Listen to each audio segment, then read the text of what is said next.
नमस्कार बच्चों, कैसे हैं आप सब। आशा करती हूँ आप सभी अच्छे होंगे, स्वस्थ होंगे, खुश होंगे और अपनी पढ़ाई भी अच्छे से कर रहे होंगे। तो जैसा कि आप सभी जानते हैं, मैं हूँ आपकी हिंदी की अध्यापिका और मैं स्वागत करती हूँ आप सभी का आईसीटी वर्चुअल क्लासरूम में। तो जैसे कि हमने आज अपने जो हमारा पिछला सेशन था उसमें हमने यहाँ पर हम पढ़ रहे थे कबीर दास जी की साखियां और सबद। तो साखियों का भावार्थ हमने अपनी कॉपी में नोट डाउन कर लिया है, बहुत अच्छे से हमने भावार्थ लिख लिया है और साखियों से जुड़े हुए जो कठिन शब्द हैं वो भी हमने अपनी कॉपी में नोट डाउन कर लिए हैं। अभी हम सबद जो हम पढ़ रहे थे अपने पिछले यानी कि कल के सेशन में, उसके भावार्थ को हम पढ़ेंगे, उसको हम समझेंगे अच्छे से और उसके बाद इस पाठ से जुड़े हुए प्रश्नोत्तर आज हम करेंगे। तो आप सभी रेडी हो जाइए, क्योंकि सबद जो पहला सबद यहाँ पर था उसमें हमने भावार्थ समझ लिया था और दूसरे शब्द को हम समझ रहे थे, भावार्थ को पढ़ रहे थे। तो साथ के साथ जो भी चीजें समझ में आती हैं वो नोट डाउन करते रहिए, क्योंकि आपने ये भावार्थ अपनी कॉपी में लिखना है। तो साथ के साथ भावार्थ जितना भी मैं आपको एक्सप्लेन करते जाती हूँ, बताते जाती हूँ, नोट डाउन करते रहिए। उसके बाद पाठ के प्रश्नोत्तर भी आपके हम यहाँ पर करेंगे। तो चलते हैं स्मार्ट बोर्ड की तरफ, शुरू करते हैं अपने आज का सेशन। सभी बच्चे ध्यान पूर्वक पढ़ेंगे और समझने का प्रयास करेंगे। तो जैसे कि हमने पहला शब्द जो था कबीर दास जी का वो हमने पढ़ लिया था और इसका हमने भावार्थ भी यहाँ पर जान लिया था, जिसमें हमने जाना कि कबीर दास जी यहाँ पर ईश्वर के बारे में कह रहे हैं कि ईश्वर जो है वो एक है और ईश्वर आपको ना तो मंदिर में ना तो मस्जिद में मिलता है। ईश्वर आपको मिलता है एक सच्चा भक्त होने पर। जब आप एक सच्चा ईश्वर भक्त बनते हैं तभी आपको ईश्वर प्राप्त होते हैं, यानी कि आपको ईश्वर की तलाश में भटकने की जरूरत नहीं है, केवल सच्चे मन से ईश्वर को भजने की जरूरत है। वो आपको जहां आप होंगे वहां ईश्वर आपको प्राप्त हो जाएंगे। दूसरा जो यहाँ पर पद है, दूसरा जो यहाँ पर शब्द है, उसमें कबीर दास जी ने यहाँ पर ज्ञान की महत्ता बताई है, ज्ञान के विषय में बताया है, ज्ञान की महत्ता को बताया है कि संतो भाई आई ज्ञान की आंधी रे, भ्रम की टाटी सबे उड़ानी, माया रहे न बांधी। कि जो भ्रम की, यहाँ पर कबीर दास जी इन पंक्तियों के माध्यम से कहना चाहते हैं कि ज्ञान एक आंधी की तरह है। जिस प्रकार आंधी आती है तो सारे जो कच्चे घर होते हैं, उनके जो छप्पर होते हैं वो टूट जाते हैं, उड़ जाते हैं, यानी कि अत्यधिक नुकसान हो जाता है, पेड़ पौधे गिर जाते हैं और बहुत सारी चीजें ऐसी हो जाती हैं अस्त व्यस्त। तो उसी प्रकार जब एक छप्पर की दुर्बलता का भेद कब खुलता है, जब एक आंधी आती है। तो उसी प्रकार इंसान का जो मोह है, उसका, उस मोह माया काम क्रोध लोभ मोह का जो सच है वो कब सामने आता है, जब ज्ञान की आंधी आती है। तब हमें सब कुछ पता चल जाता है कि ये सब तो झूठा है, ये सारी चीजें झूठी है। तो संतो भाई आई ज्ञान की आंधी रे, भ्रम की टाटी सबे उड़ानी, माया रहे न बांधी। अब जो दुर्बलता थी एक छप्पर की वो पता चल चुकी है, यानी कि अब अगर इंसान के जो सारे भ्रम थे, एक माया जो थी संसार के प्रति, सांसारिक चीजों के प्रति, वो सारी जो माया है अब वो बंधी हुई नहीं रह जाती। वो माया जो है वो उड़ चुकी है उस आंधी में, यानी कि पता चल चुका है सच। आखिर सत्य क्या था, सच पता चल चुका है।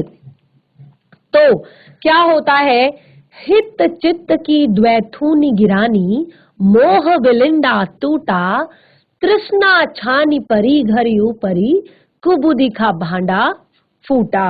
तो यहाँ पर कबीर दास जी बता रहे हैं कि जिस प्रकार ठीक उसी तरह यहाँ पे क्या होता है कि ज्ञान की शक्ति के आगे सारी जितने भी मोह के भ्रम होते हैं, मोह माया के बंधन होते हैं, वो क्षण भंगुर हो जाते हैं। एक सेकंड में वो समाप्त हो जाते हैं। हित चित्त की द्वैथूनी गिरानी, जो ये हित चित्त कि ये मेरा है, ये पराया है, इसकी जो हमने थूनी गिरानी या इसके जो खंबे लगा रखे हैं ना, जो हमने इसके लिए, इस पे हमने अपना पूरा जीवन टिका रखा है, ये मेरा है, ये पराया है, ये चीज मेरी है, ये जो हमने एक खंबे गाड़ रखे हैं, इन सब से हमारा मोह टूट जाता है, क्योंकि हमें सत्य पता चल चुका है।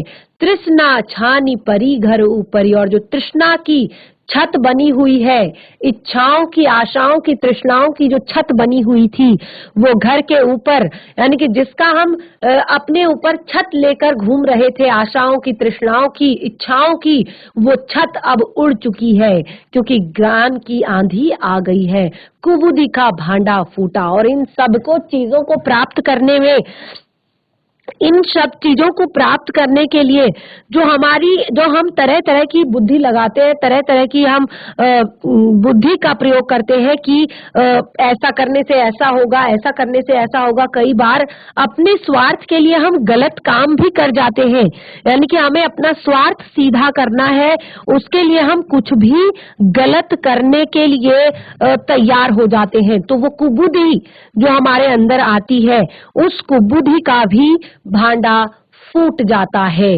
जोग जुगत करी संतो बांधी, निर्चू चुए न पानी, यानी कि जो घर, देखिए, जोग जुगत करी संतो बांधी, तो यहाँ पर कबीर दास जी क्या कहते हैं कि एक घर को मजबूत बनाने के लिए, एक घर को हमने मजबूत करने के लिए ऐसी हमने एक तिरपाल लगाई थी, ऊपर से जोग लगाया था, यानी कि बहुत सारे लोग क्या करते हैं, जैसे जिस प्रकार घर का छप्पर ना चुए, उसके लिए उसके ऊपर क्या करते हैं, प्लास्टिक बिछा देते हैं, एक उसके ऊपर ऐसा कागज लगा देते हैं, ऐसा प्लास्टिक लगा देते हैं कि हमारे ऊपर पानी ना पड़ पाए।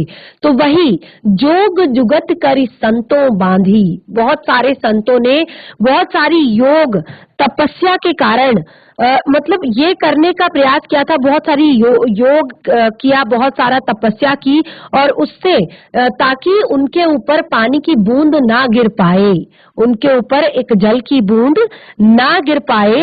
तो लेकिन फिर भी कूड़ कपट काया का निस्क्या, हरि की गति जब जानी, कूड़ कपट काया का निस्क्या, हरि की गति जब जानी।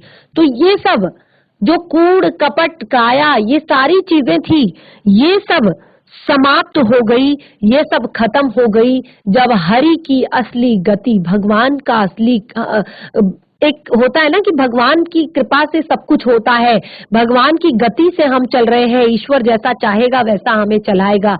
तो जब असली गति हमने पहचान ली कि असल में अंत में क्या होने वाला है, अंत में सब यही धरा का धरा रहने वाला है, अंत तो जो है, अंत में तो सबको सब कुछ छोड़कर, तो अंत में तो भगवान की गति जब पहचान ली जाती है तो सब कुछ ये कूड़ कपट हो जाता है, सब कुछ समाप्त हो जाता है। आंधी पीछे जो जल बूटा, प्रेम हरि जन भीना, कह कबीर भान के प्रगटे, उदित भया तम खीना। आंधी पीछे जो जल बूठा, प्रेम हरि जन भीना। तो क्या होता है कि जब पूरी इस तरह से ज्ञान की आंधी जब आती है, ये ज्ञान की आंधी जब आई तो क्या हुआ उससे, इस ज्ञान की आंधी से जो भी कूड़ कपट था वो सब कुछ समाप्त हो गया है। आंधी पीछे जो जल बूठा। अब आंधी के बाद आपने देखा होगा वर्षा ऋतु में क्या होता है कि पहले जब बारिश आती है तो पहले जब आंधी आती है तो चारों ओर धूल धक्कड़ हो जाती है, चारों ओर धूल भर जाती है। लेकिन जब उसके बाद ही जब बारिश आती है, यानी कि आंधी तो भया तम खीना, तो ठीक उसी प्रकार कबीर दास जी कहते हैं ध्यान के प्रगटे, यानी कि जब सूर्य उदय होता है तो जो सारा अंधेरा था वो खत्म हो जाता है, सारा अंधकार समाप्त हो जाता है। यानी कि जब ज्ञान का उजाला आता है, तो ज्ञान का जब उजाला आता है, ज्ञान का जब प्रकाश आता है, तो सारा जो अज्ञान रूपी अंधकार होता है वो समाप्त हो जाता है। तो इस प्रकार कबीरदास जी ज्ञान के महत्व को यहाँ पर बता रहे हैं कि किस प्रकार जो मनुष्य है, कबीरदास जी यहाँ पर ज्ञान की तुलना आंधी से करते हुए कहते हैं कि जिस प्रकार आंधी आती है तो कच्ची झोपड़ी की जो सभी दीवारें हैं, छत है, वो अपने आप गिर जाती है, अर्थात वो बंधन मुक्त हो जाती है। इसी प्रकार जब व्यक्ति को ज्ञान प्राप्त होता है तो वो सारे सांसारिक बंधनों से, सारी मोह माया से मुक्त हो जाता है। और इस प्रकार जब कबीरदास जी कहते हैं कि झोपड़ी के गिरने के बाद, क्योंकि झोपड़ी की दीवारें गिर चुकी है, मोह का बिलिंडा टूट चुका है, हित चित्त की थूनी यानी कि जो खंबा था वो गिर चुका है, तो उसके बाद क्या होता है कि जो अब छत को रोकने वाला जो टुकड़ा है वो टुकड़ा भी गिर जाता है, तो छत स्वतः गिर जाती है और अंदर रखा हुआ कुबुद्धि का भांडा, यानी कि अंदर जो रखा हुआ सामान था, जो भांडे बर्तन थे, वो भी टूट फूट जाते हैं। जब छत ही गिर जाएगी पूरी नीचे, तो अंदर जो भांडा है वो अपने आप टूट फूट गिर जाएगा। यानी कि जब ज्ञान की आंधी से हमारे बुद्धि का जो सारा भ्रम था वो जब दूर हो गया, तो अंदर एक जो कुबुद्धि है वो भी, उसका भांडा भी फूट चुका है। और संसार ने जो अपने लोभ, मोह, लालच, जात पात, स्वार्थ, इन सभी चीजों से मुक्त हो जाता है। और दूसरी बात, जिनके घर मजबूत होते हैं, यानी जिनका मन बहुत ज्यादा साफ होता है, उनमें कोई छल कपट नहीं होता, तो ऐसे लोगों पर आंधी तूफान का कोई भी प्रभाव नहीं पड़ता।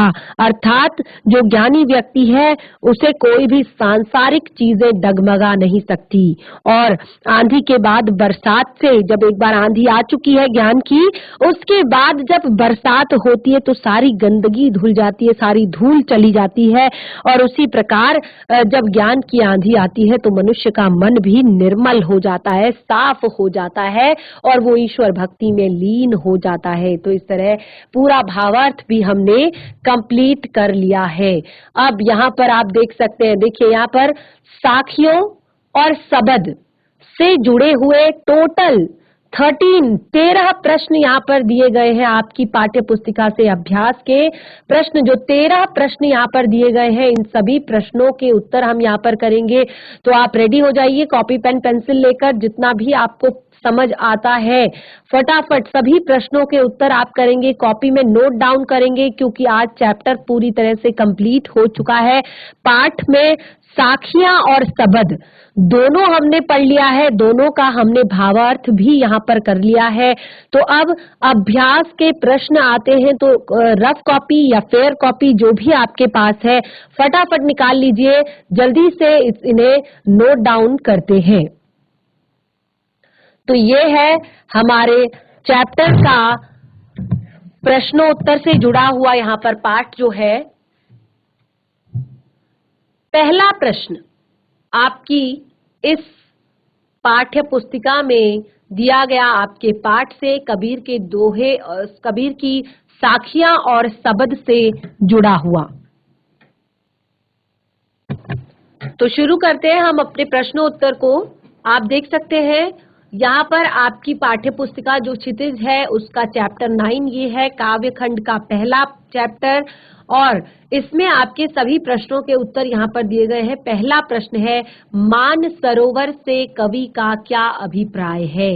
मान सरोवर से कवि का क्या अभिप्राय है? यानी कि कवि कबीरदास जी यहाँ पर मान सरोवर के माध्यम से क्या कहना चाहते हैं, क्या बताना चाहते हैं? देखिए फटाफट आपकी स्क्रीन पर आंसर भी लिखे हुए दिखाई दे रहे हैं, तो फटाफट नोट डाउन करते रहिए, अपनी कॉपी में उतारते रहिए फटाफट प्रश्नों के उत्तर। तो उत्तर है, मान सरोवर से कवि का अभिप्राय है, पवित्र सरोवर, एक मन रूपी जो पवित्र सरोवर होता है, और दूसरा जिसमें स्वच्छ विचारधारा का जल भरा हुआ है, जिसमें क्या है? स्वच्छ विचारधारा का जल भरा हुआ है। तो इसको बिल्कुल इसलिए आप इसी तरह से नोट डाउन करेंगे। मानसरोवर से कवि का अभिप्राय है मन रूपी जो पवित्र सरोवर है और जिसमें स्वच्छ विचार धारा रूपी जल भरा हुआ है, और तथा हंस रूपी जो जीव आत्मा है, हंस रूपी जो जीव आत्मा है, इसमें प्रभु की भक्ति में लीन होकर, यानी कि भगवान की भक्ति में लीन होकर मुक्ति रूपी फल को चुग रहे हैं, मुक्ति रूपी फल को चुग रहे हैं। तो इस तरह से आप प्रश्न का उत्तर लिखेंगे, साथ के साथ नोट डाउन करते रहिए बच्चा।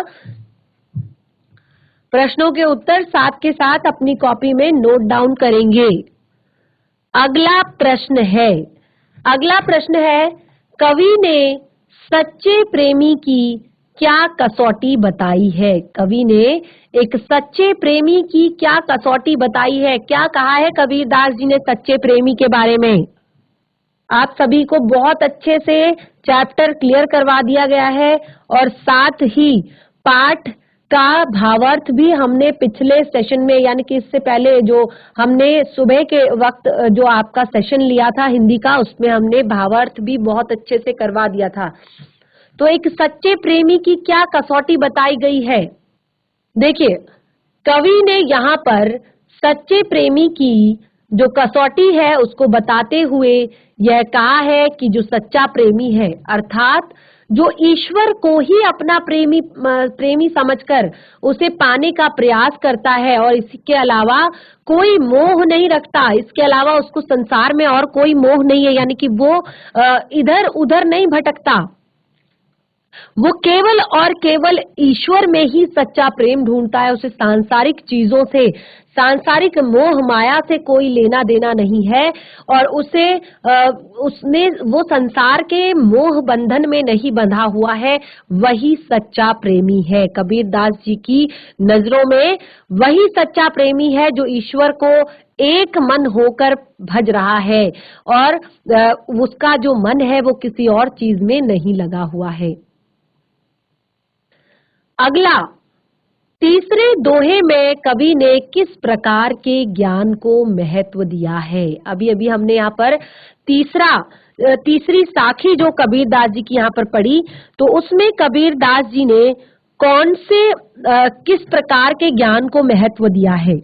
तो यहाँ पर तीसरा जो दोहा है, इसमें कबीरदास जी ने अनुभव से प्राप्त ज्ञान, जो ज्ञान इंसान को अनुभव से होता है, एक्सपीरियंस से होता है, उसको ज्यादा महत्व दिया है। जैसे कि कहा है, हस्ती चढ़िए ज्ञान को सहज दुलीचा डारी, स्वान रूप संसार है भूखन दे झक मारी। ये आपका तीसरा दोहा है और इसमें कबीरदास जी ने अनुभव से प्राप्त ज्ञान, यानी कि आप केवल और केवल अपने ज्ञान पर ध्यान दीजिए, अपने लक्ष्य की ओर ध्यान दीजिए, अपने लक्ष्य के प्रति अग्रसर रहिए, वही आपका यही आपकी असली मेहनत है और इसी से जो आपको अनुभव प्राप्त होगा वही आपका ज्ञान है। तो तीसरे दोहे में कवि ने अनुभव से प्राप्त ज्ञान को महत्व दिया है। अगला है, आप सभी मैं आशा करती हूँ कि आप सभी इन प्रश्नों के उत्तरों को नोट डाउन कर रहे होंगे। अभी केवल और केवल आप उत्तर ही नोट डाउन कर सकते हैं क्योंकि प्रश्न आपकी पाठ्य पुस्तिका में दिए गए हैं। अगला है, इस संसार में सच्चा संत कौन कहलाता है? इस संसार में सच्चा संत कौन कहलाता है? ये हमारे चौथे दोहे से लिया गया प्रश्न है। ध्यान याद कीजिए, कौन सा दोहा था हमारा चौथा? पखा पखी के कारणे सब जग रहा भुलान, निरपख होई के हरि भजे सोई संत सुजान। अर्थात संसार में सच्चा संत कौन है? तो देखिए, कबीर के अनुसार सच्चा संत वही है जो कि सांप्रदायिक भेदभाव, यानी कि वो किसी पर भी भेदभाव नहीं करता, वो किसी पखा पखी किसी कंपटीशन में नहीं लगा रहता कि मेरा धर्म अच्छा है, मेरा धर्म ऊंचा है, मेरा ईश्वर अच्छा है, मेरा अल्लाह अच्छा है। वो इस प्रकार की चीजों से दूर रहता है और सांसारिक मोह माया से और सुख दुख, लाभ, हानि, ऊंच नीच, अच्छा बुरा, वो सब चीजों से दूर रहता है। केवल निश्चल भाव से, निस्वार्थ भाव से प्रभु की भक्ति करता है, वही इस संसार में सच्चा संत कहलाता है। तो नंबर 4 जो हमारा प्रश्न है, ये भी हमारा यहाँ पर कंप्लीट होता है। अगर आप सभी नोट डाउन कर रहे हैं तो एक बार हैंड रेज करेंगे फटाफट। अगर नोट डाउन कर रहे हैं, हाथ खड़ा करेंगे। अगर आप सभी बच्चे नोट डाउन कर रहे हैं तो हाथ खड़ा करेंगे। वेरी गुड, फटाफट नोट डाउन कीजिए बच्चा। यस, साथ के साथ प्रश्नों के उत्तर नोट डाउन करेंगे, अपनी कॉपी में लिखेंगे। और भावार्थ जो बच्चा नहीं लिख पाया है वो घर पे जाके खुद से भावार्थ लिखने का प्रयास करेगा। बहुत ही ज्यादा इजी है। अगर एक बार और आप पढ़ेंगे ना तो बहुत ही ज्यादा इजी आपको लगेगा। चलिए फटाफट नोट डाउन कीजिए, आगे बढ़ते हैं। नंबर 5, अंतिम 2 दोहों के माध्यम से, यानी जो अंतिम 2 दोहे दिए गए हैं के माध्यम से कबीर ने किस तरह की संकीर्णता की ओर संकेत किया है। अंतिम 2 दोहे कौन से हैं? अंतिम 2 दोहे, अंतिम 2 दोहे हैं। सबसे पहला है काबा फिरी काशी भया, राम ही भया रहीम, मोट चून मैदा भया, बैठ कबीरा जीम। और अंत में है ऊंचे कुल का जन्मिया, जय करनी ऊंच न होय, सुबरन कलश सुरा भया, साधु निंदा सोई। तो इन अंतिम जो 2 दोहे हैं उसमें कबीरदास जी ने किस प्रकार की संकीर्णता की ओर संकेत किया है। तो जो अंतिम 2 दोहे हैं उसमें कबीरदास जी ने 2 तरह की संकीर्णताओं की ओर संकेत किया है। अब वो कौन कौन सी हैं 2 तरह की संकीर्णताएं? सबसे पहले तो उन्होंने बताया है कि अपने धर्म को सिद्ध श्रेष्ठ करना और दूसरे धर्म की निंदा करना।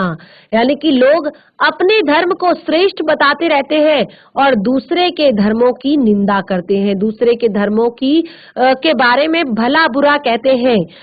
जहां पर ये बताया गया है कि काबा फिरी काशी भया, यानी कि उससे पहले वाला जो हमारा दुआ है कि हिंदू मुआ राम कहे मुसलमान खुदाए। सब एक दूसरे के धर्मों की निंदा करते हैं और अपने धर्म को श्रेष्ठ बताते हैं।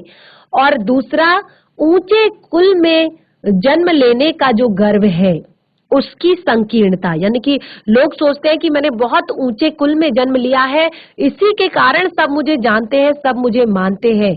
लेकिन ये सच नहीं है। सच क्या है कि कोई भी मनुष्य केवल ऊंचे कुल में जन्म लेने से बड़ा नहीं होता। इंसान बड़ा होता है, इंसान बड़ा बनता है अपने कर्मों से। तो ये 2 अलग अलग संकीर्णताएं। सबसे पहली संकीर्णता कि मेरा धर्म अधिक श्रेष्ठ है, बाकी का धर्म कुछ नहीं, मेरा धर्म अधिक श्रेष्ठ है, तो अपने धर्म को अधिक श्रेष्ठ दिखाना। और दूसरा, अपने ऊंचे कुल में पैदा होने से अपने आप को ज्यादा बड़ा दिखाना। ठीक है, तो ये 2 संकीर्णताओं की ओर संकेत किया है। अगला प्रश्न है प्रश्न नंबर 6, साथ के साथ नोट डाउन कर रहे होंगे आप अपनी कॉपी में। अगला प्रश्न है, किसी भी व्यक्ति की पहचान उसके कुल से होती है या कर्मों से? तर्क सहित उत्तर दीजिए। देखिए, इसका उत्तर तो आपने लिखना चाहिए वैसे तो स्वयं, कि किसी व्यक्ति, क्योंकि चैप्टर जितना भी अभी तक आपने कबीरदास जी के बारे में पढ़ा है, जितना भी आपने अभी तक कबीरदास जी की साखियों और शब्द से सीखा है, तो उसमें तो हमें यही पता चलता है कि किसी भी व्यक्ति की पहचान उसके कुल से नहीं होती, उसके कर्मों से होती है, उसके ज्ञान से होती है, उसके व्यवहार से होती है। तो आपको तर्क सहित उत्तर देना है, जैसे कि राम, कृष्ण, बुद्ध, महावीर आदि राजा जो थे वो अपने कुल में जन्म लेने के कारण महान नहीं बने, बल्कि वे महान बने तो अपने उच्च कर्मों से। सभी ने अपने आप को बड़ा बनाया, महान बनाया तो केवल अपने कर्मों से। इसके विपरीत कबीर, सूर, तुलसी बहुत ही सामान्य घरों में पैदा हुए जो व्यक्ति हैं और परंतु पूरे संसार भर में अपने कर्मों के कारण प्रसिद्ध हुए हैं। कबीर दास जी, सूरदास जी, तुलसीदास जी और मीराबाई और झांसी की रानी, जो भी जिनका हम नाम लेते हैं,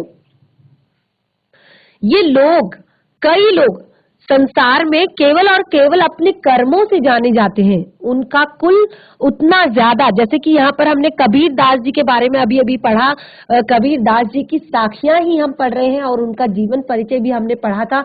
तो कबीर दास जी, जैसे हमने कहा कि निर्गुण धारा के कवि हैं, यानी कि उन्होंने कभी भी किसी एक भगवान को नहीं माना, कभी भी किसी एक ईश्वर की प्रार्थना नहीं की। उन्होंने सर्वधर्म समानता के बारे में बताया। उन्होंने कहा कि सभी धर्म समान हैं, तो इसीलिए उनका आज तक किसी भी कुल या किसी भी ऐसे वो किस कुल के हैं, कौन सी जाति के हैं, कौन सी धर्म के हैं, ये क्लियर अभी तक नहीं हो पाया। और दूसरी बात कि जैसे कि लोग सोचते हैं कि वो बहुत ज्यादा ज्ञानी है, उन्होंने बहुत ज्यादा पढ़ लिख लिया है, तो कबीर दास जी ने तो कागज और कलम तक हाथ में नहीं ली थी, यानी कि उन्होंने कोई विधिवत शिक्षा ग्रहण नहीं की थी।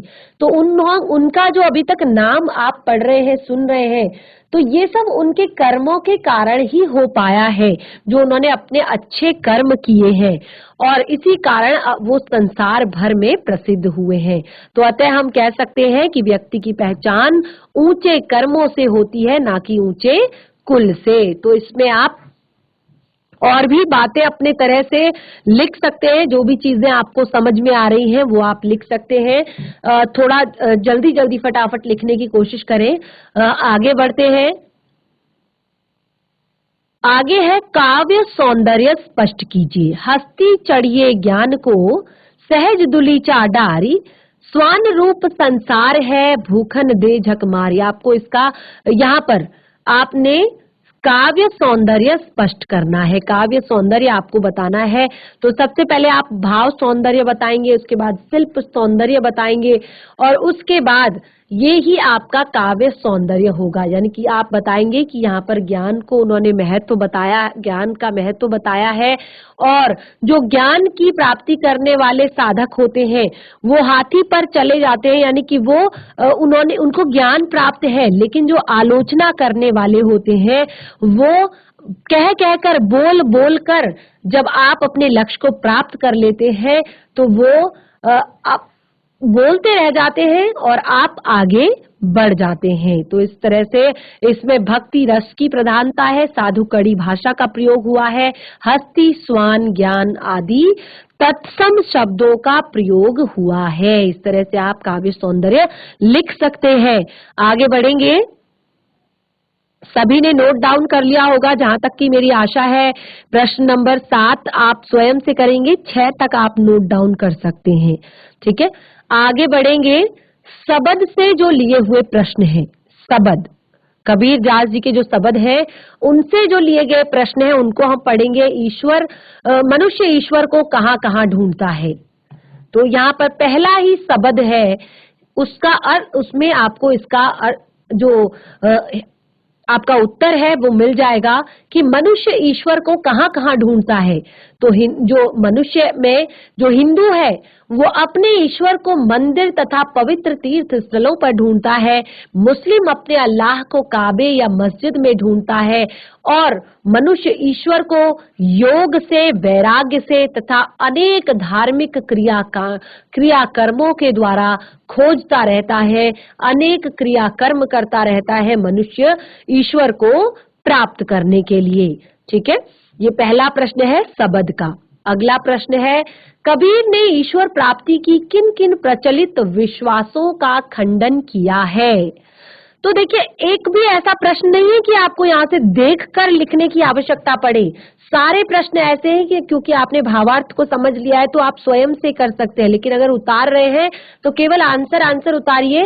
और क्योंकि हमारा जो समय है वो कम है हमारे पास, तो ईश्वर प्राप्ति के बहुत सारे प्रचलित विश्वासों का खंडन यहाँ पर करते हैं, जैसे कि ईश्वर मंदिर या मस्जिद में जाकर पूजा अर्चना करने से प्राप्त होता है, या योग करने से प्राप्त होता है, वैराग्य लेने से प्राप्त होता है, या पवित्र तीर्थ स्थलों की यात्रा करने से प्राप्त होता है, या आडंबर युक्त भक्ति करने से प्राप्त होता है। तो इन सभी जो पाखंड है, विश्वास है लोगों के, उनके प्रति उनका खंडन कबीरदास जी ने यहाँ पर किया है, क्योंकि कबीरदास जी कहते हैं कि ये जो मान्यताएं हैं ये केवल और केवल एक साधन मात्र है। मनुष्य तो इसी को करता रह जाता है, वो ईश्वर में ध्यान लगाना तो भूल ही जाता है। तो इन सभी प्रचलित विश्वासों का, मान्यताओं का खंडन कबीरदास जी अपने इन साखियों में, अपनी इन शब्दों में करते हैं।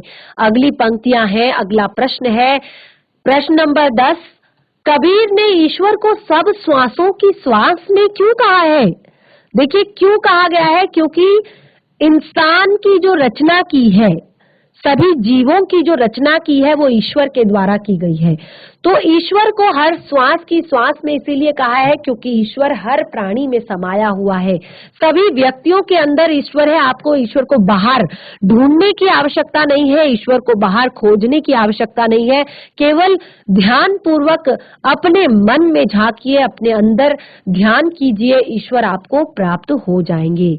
अगला प्रश्न है, कबीर के ने ज्ञान के आगमन की तुलना सामान्य हवा से ना करके ज्ञान की आंधी से क्यों की है? तो देखिए यहाँ पर जो कुछ प्रश्न हैं वो इस तरह के प्रश्न हैं जो कि बहुत ही ज्यादा सामान्य है, बहुत ही ज्यादा सरल है, इजी है। तो आप इन प्रश्नों के उत्तर स्वयं लिखने का प्रयास करें। अगर कोई दिक्कत होती है, कोई प्रश्न उत्तर समझ में नहीं आता है, तो आप हमसे चैट के माध्यम से या डायरेक्टली जो हमारी नेक्स्ट क्लास होगी उसमें आप डिस्कशन कर सकते हैं इस बात पर, और डायरेक्टली भी आप मुझसे कह सकते हैं या चैट के माध्यम से भी अपनी समस्याएं भेज सकते हैं। तो अगले प्रश्न आप स्वयं करेंगे। तो बच्चों आज का हमारा पूरा चैप्टर कबीरदास जी की साखियां एवं शब्द कंप्लीट हो चुका है। पाठ से जुड़े हुए प्रश्नोत्तर हम कर चुके हैं और पूरा भावार्थ हमने क्लियर कर दिया है। तो बाकी के जो शेष प्रश्न हैं वो आप स्वयं करेंगे। अभी हम आपको यहाँ पर आपके लिए प्रश्न यहाँ पर लगा देंगे। जो बच्चे लिख रहे हैं वो लिखते रहेंगे, साथ ही साथ नोट डाउन करते रहेंगे, और जो नेक्स्ट सेशन होगा उसमें हम शुरू करेंगे अपना एक नया पाठ। तो हम मिलेंगे अपने नेक्स्ट सेशन में। तब तक के लिए धन्यवाद। आपका दिन शुभ हो।